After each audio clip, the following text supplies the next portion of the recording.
Jung's most dangerous discovery wasn't about mental illness. It was about people who see everything others miss, and why this ability destroys them. In his clinical practice, Jung documented patients with what he called differentiated perception, individuals who could read micro-expressions, sense hidden emotions, and perceive psychological patterns that escaped everyone else. They saw through social masks, detected lies instantly, and felt the unconscious tensions in every room. Jung called this discovery dangerous because these people consistently ended up isolated, exhausted, and unable to maintain normal relationships.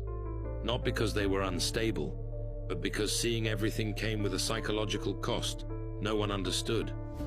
Today, I'll show you Jung's most dangerous discovery about people who see everything, and why he believed this rare ability either destroys you or transforms you into something extraordinary.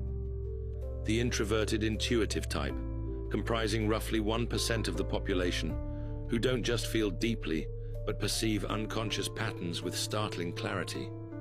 Jung observed that these individuals have what he called differentiated intuitive function. Their brains process not just obvious social cues, but unconscious emotional states, repressed content, and psychological patterns that others cannot detect. They see the depression behind forced smiles. They sense the desperation beneath confident presentations. They feel the collective shadow that groups unconsciously agree to ignore. Jung wrote, "The danger lies not in the perception itself, but in the psychic isolation it creates. When one sees clearly what others cannot or will not see, one becomes a mirror that society cannot bear to look into." This creates what Jung called the problem of the superior function, when your greatest strength becomes your greatest burden because it separates you from collective unconscious participation.